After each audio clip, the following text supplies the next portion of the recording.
Hi Cancer, welcome to the mid-month reading I have for you. I hope you guys have been well. Thank you so much for joining me. Let's talk about the astrology before we get into the reading. If you'd be interested in booking a reading, you can take a look at the website rubyreadstarot.com. All details are in the description box. There's also details of where you could leave a donation there too, which is always so greatly appreciated, Cancer. So, thank you for joining me. Take a deep breath in and let's start with this full moon in the sign of Virgo. This real practical and pragmatic full moon of really getting your organization on, right? Getting really aligned with your true inner mystic. This is about your inner wisdom, seeking the wisdom, the light from within, finding that light and switching it all the way on. On the 20th, the sun enters the sign of Aries. This is also the astrological new year as well as the spring equinox. So fresh new beginnings on the 20th. And so on the 27th, Mercury, the planet of communication, enters fiery sign of Aries. So it's a good time to perhaps tone down conversation, avoid things escalating into an argument really quickly, I guess. But it's a very good time to really get your ideas across and be very headstrong and, you know, really getting on with it kind of energy. 31st is the new moon in the sign of Aries, and again, it's just fresh starts all around. So a brand new start into spring, and here we have the Six of Wands and the Six of Cups. I love that because it feels like Pisces season has this real magic to it, a real synchronicity, you know. Serendipitous times, Cancer. I feel like you're being very you're being rewarded, and I feel like it's a decision about going back to what feels like home, what's nostalgic, what is sentimentally attached to you. I feel like there's a victory here.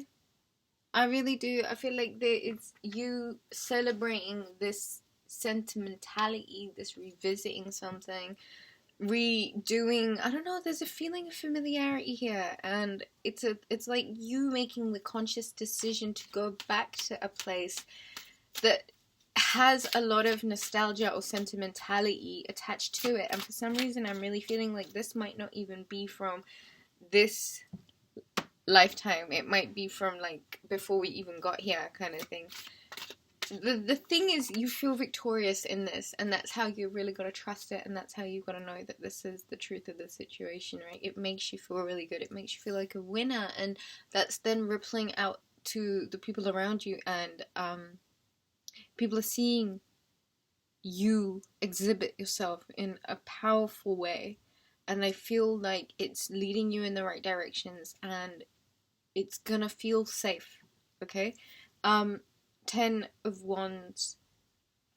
I feel like you've made it home after a period of just really heavy carrying the weight of the world, even. I don't know, whatever these responsibilities as weights are, it was kind of getting to the point where it was like, it was too much, you know? And there's one of my favorite sayings, which is, truly where there is hardship, there will also be ease. And so I feel like you've made it to the end, you've made it to the finish line. Don't drop the wands, the burdens, don't drop yourself just quite yet, because you're so close. And I feel like in mid-March, you're going to see exactly what I mean. Like, you're so close to something, going back to something, being in nostalgia, being in sentimentality, being somewhere really comfortable, being really safe.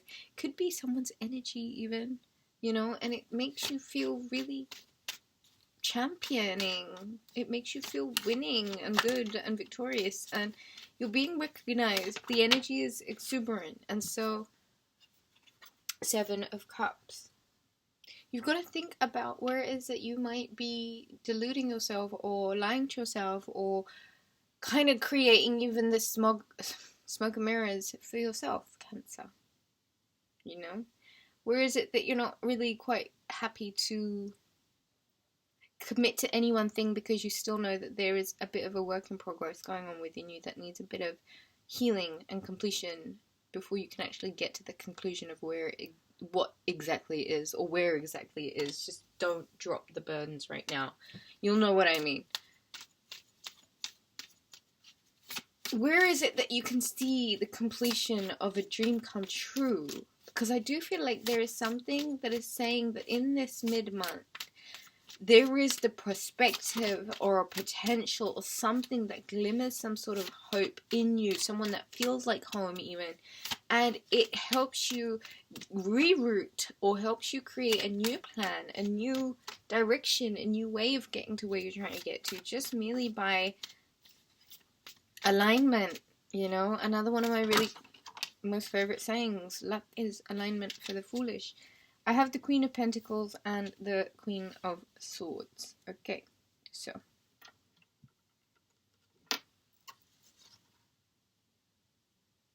we have earth and water, and we have air and water in the Pisces season, moving into Aries season. So I feel like there is an element of empathy and operating from a real divine feminine, or really healing the feminine within.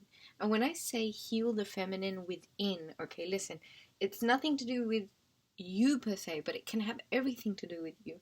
It's the toxic feminines that you may have encountered and the damage that they have left within you that then has created this entire entity of what the feminine is, which may well represent the toxic feminine, which I would say in terms of healing, it's easier to almost see as an entity and to really look at that and see where it is that that might not even be real anymore, and it's just as much a boogeyman as a mythical character like a Baba Yaga. You know what I'm saying?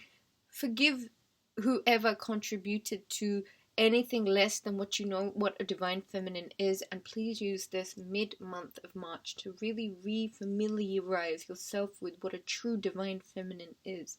And that might even mean you getting absolutely empathic and about the sacred feminine, you know, the sacral chakra, which is creation, which is sex, which is luminosity, which is passion, which is the arts, intuition.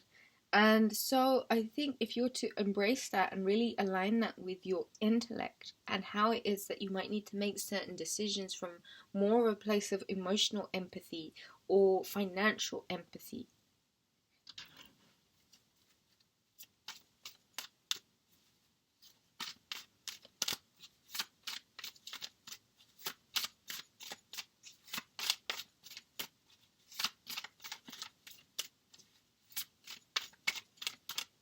Let's get some more messages for Cancer mid-month, March 2022. Cancer, don't forget to smash the subscribe button and leave me a comment. I love it when you do that.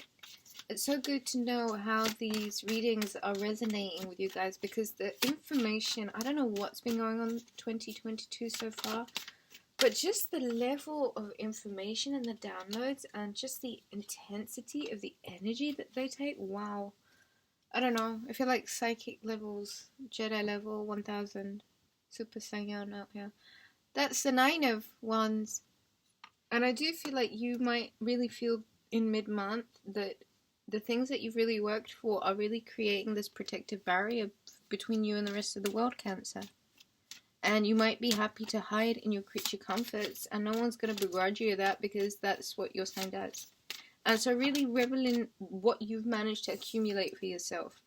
I do feel like there are invitations. They may not be so serious. They might be fun and flippant and just an opportunity for you to get out and have a good time. I do feel like those might be available to you in mid-March. And I also feel like 5 of Wands isn't necessarily always a bad thing, right? Because ultimately, yeah, it is chaos energy, but sometimes a bit of chaos to stir up the dust can be good fun. And I do feel like you might feel as if you need to stir up the dust a little bit. And yeah, you are the crab that likes to retreat into his safety and his sanctuary, which is his shell. But there's no harm in getting out and having a bit of fun sometimes, okay? And I do feel like there might be a Cancer, Pisces, Scorpio potential, doesn't have to be, but a younger water sign who might really want to, I don't know, pinch at you a little bit, just for shits and giggles, nothing too, like, serious, okay? That's the Knight of Pentacles. Slow moving, earth energy, Virgo, Capricorn, Taurus. This is the Virgo card for me though. I do think that there may... Oh yeah, it's absolutely a Virgo. That's the Hermit energy. There is a Hermit that's in your life, about to enter your life. This is a real light bearer. Someone who exudes wisdom and luminosity and just really intelligent energy. Virgos always tend to be gorgeous, so I think that's going to be another sign. I do feel like there is an emerging Virgo into your life, coming into your life. And the Devil card and the Seven of Wands, it may even be a situation where you may have felt really frazzled and you weren't quite sure what was going on with it, or if you wanted to even pursue the situation. You may have had to overcome a lot of toxic bonds. I do feel like you may even be overcoming a toxic bond with a Virgo. It may even mean that you have to kind of commit to yourself a little bit, you know, where your energy might need you, and how it's important to make sure that you give yourself that energy to really kind of recuperate from a time where you may have felt like there was a fire being lit up your backside.